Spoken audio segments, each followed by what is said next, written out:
Olá, nós somos o GastroPed Talks, o canal da gastropediatria da Unicamp.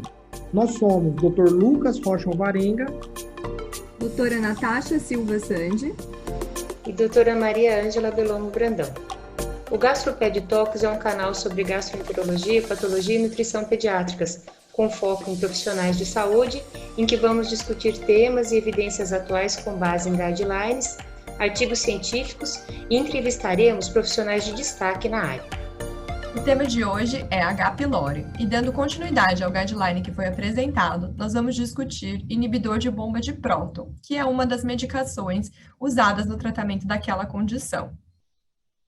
Então, o artigo que nós vamos discutir é a associação entre o uso de inibidores de bomba de prótons e o risco de fratura em crianças. Um artigo que foi publicado no JAMA Pediatrics em março de 2020. Então, o JAMA Pediatrics é um jornal com um fator de impacto de 13,9, sendo, dentre todas as revistas pediátricas, a que tem o maior impacto no mundo. Vamos ver por que esse artigo é tão interessante. Então, qual que é o contexto dessa história de discutir uso de inibidor de bomba de prótons e fraturas? Então, essa foi uma discussão que iniciou-se no mundo de adultos, né? Especificamente, artigos que reportaram esse risco em idosos. E os mecanismos hipotéticos que foram discutidos eram uma diminuição da absorção de cálcio ou uma possível alteração do metabolismo ósseo. Mas o fato é que ainda esses mecanismos não estão esclarecidos.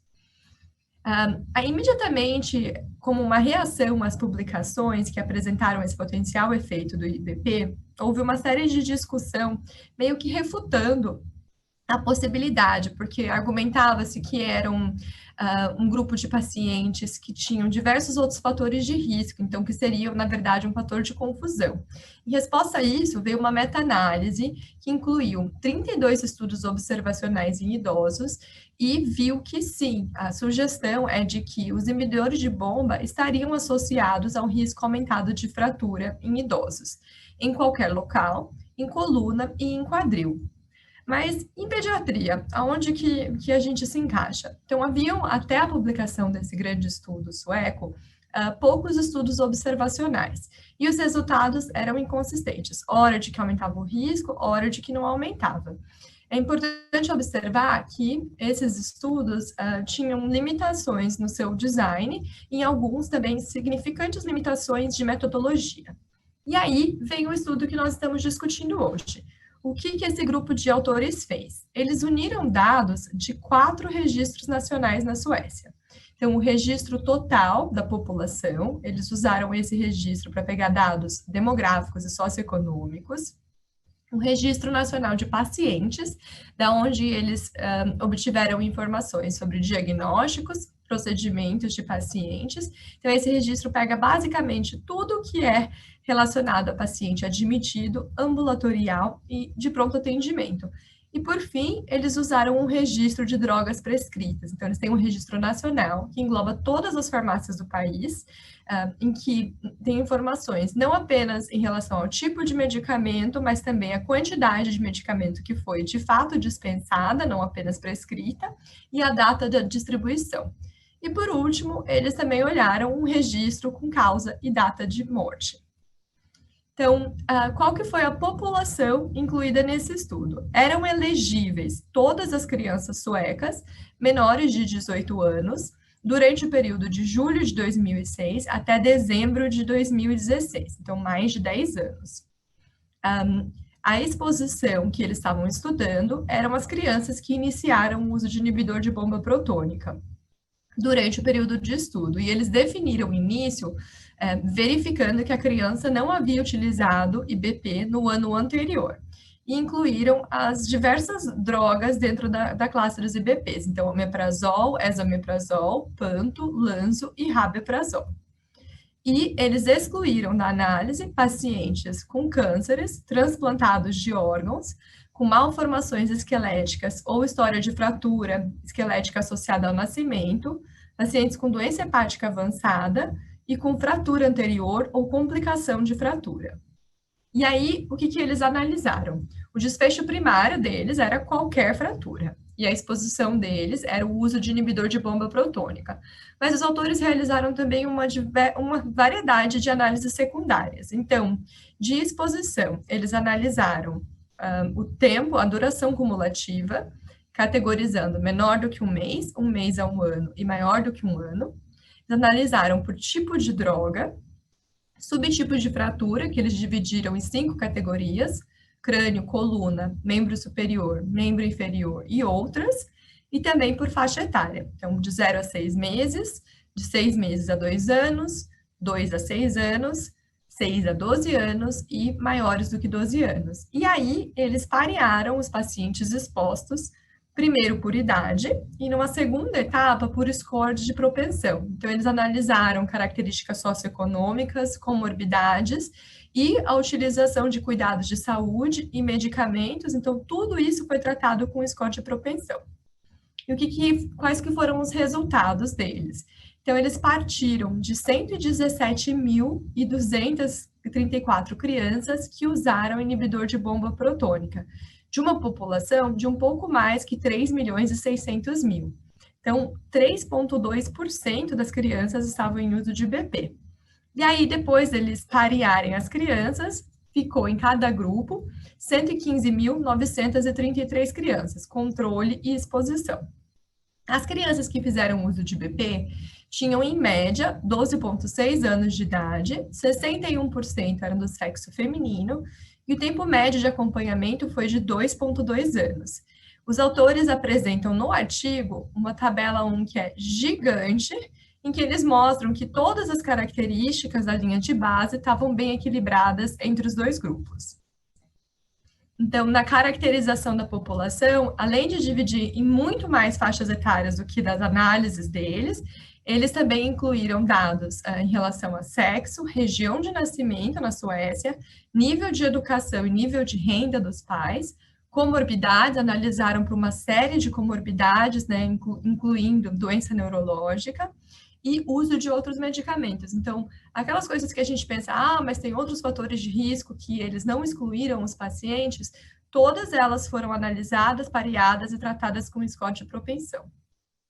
E no desfecho primário deles, então, a gente vê que eles reportam uma taxa de evento por 1.000 pessoas ano, de 20,2 no grupo que usou inibidor de bomba protônica, né, o risco de fratura, e de 18,3 no grupo que não usou. Isso resultou numa razão de chances maior no uso de inibidor de bomba, de 1,11, ou seja, um risco 11% maior, estatisticamente significante. E quando eles olharam para os subtipos de fratura, não foi significante para coluna e crânio, mas foi significante para membro superior, inferior e outras fraturas.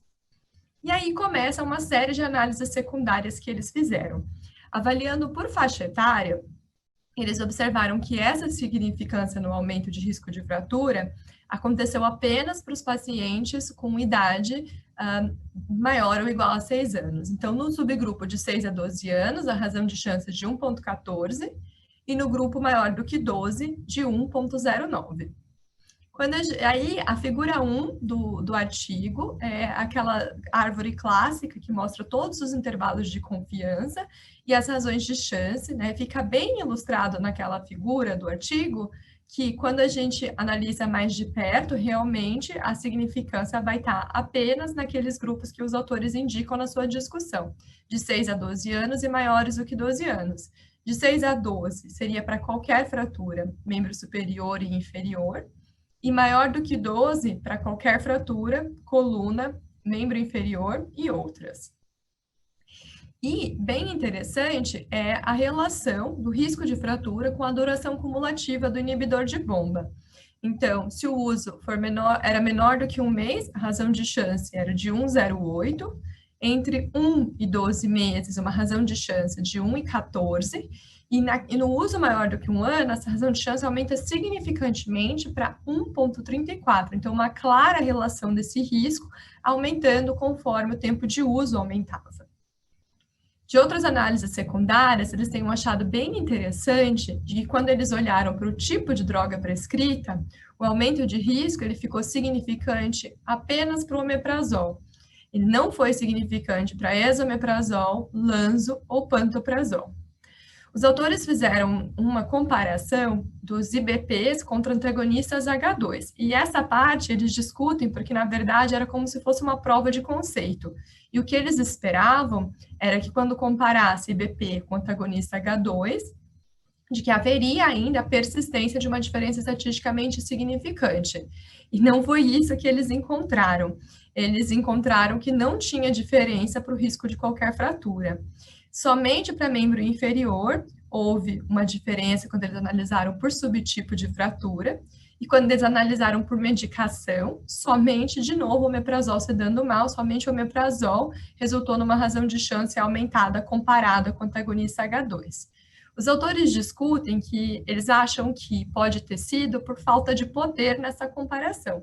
Mas eu chamo a atenção que eles tinham 20.737 crianças em uso de antagonista H2. Eu acho que, na verdade, isso mostra que a gente não sabe o mecanismo pelo qual o inibidor de bomba protônica aumenta o risco de fratura, e que pode ser que esse mecanismo também esteja presente no antagonista H2. A gente não sabe. Atualmente, a gente não está usando antagonista H2 porque a ranitidina foi tirada do mercado. A conclusão dos autores, que neste estudo de coorte pediátrica em âmbito nacional na Suécia, o uso de inibidor de bomba foi associado a um aumento de risco relativo de 11% no risco de qualquer fratura. Essa associação foi, como a gente viu, impulsionada por fraturas de membros superiores, membros inferiores e outras, foi restrita a crianças maiores de 6 anos, e ela foi bastante mais pronunciada, com uma duração mais longa do uso de inibidor de bomba protônica. Então, eles concluem que o risco de fratura tem que ser levado em consideração quando a gente considera benefícios e riscos de tratamento com o uso de inibidor de bomba protônica em crianças. Eu chamo a atenção que esse artigo ganhou um editorial do New England, né, que eles fazem o Journal Watch, publicando artigos que mudam e que são informativos da prática, e o que o editor do New England escreveu a respeito desse artigo foi que esses dados, eles mostram um aumento do risco para qualquer fratura, com um uso prolongado de IBP em crianças saudáveis, maiores do que 6 anos. Ele chama de pequeno, que eu não sei se eu concordo. O editor ainda fala que pais têm que ser informados desse risco e que isso não contraindica o uso de IBP quando ele está bem indicado. Né? Chama atenção ainda que esse estudo, né, ele excluiu crianças com risco aumentado de fraturas e que pode ser que nessa população o risco seja ainda maior. As minhas ponderações a respeito desse artigo. Então, é um artigo de um N muito grande, uma metodologia estatística muito rigorosa, que exclui os fatores de confusão maiores, vamos dizer assim, e que faz análise desses fatores de confusão menores por scores de propensão. Então, esses são todos pontos bem positivos. Os pontos negativos são inerentes a usar registro de dados. Então, né, esses registros de dados podem ser inacurados, e quando a gente faz esse uso como fonte de dados, a gente faz algumas premissas e suposições que podem não ser verdadeiras. Por exemplo, retirar o medicamento da farmácia não quer dizer tomar o medicamento. A outra questão é que eles não excluíram alguns potenciais fatores de risco importantes, por exemplo, o uso de corticoide. Isso foi apresentado na tabela dos autores e foi tratado com estatística. Mas com N tão grande, por que não fazer uma análise mais limpa, vamos dizer assim? E a última questão é, esse estudo foi feito com uma população da Suécia. Será que isso é generalizável? Será que a nossa população teria, então, os mesmos resultados? Será que a gente tem um risco maior ou menor? A gente acaba não sabendo.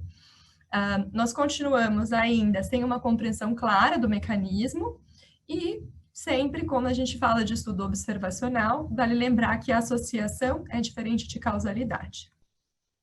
Na prática, o que a gente faz com essas informações? Bom, temos que lembrar que a gente ainda tem muito a aprender sobre o risco de inibidor de bomba protônica. Havia, então, uma concepção de que essas medicações, elas, assim, não causavam nenhum dano, e acho que, com o passar do tempo, isso realmente está caindo por terra.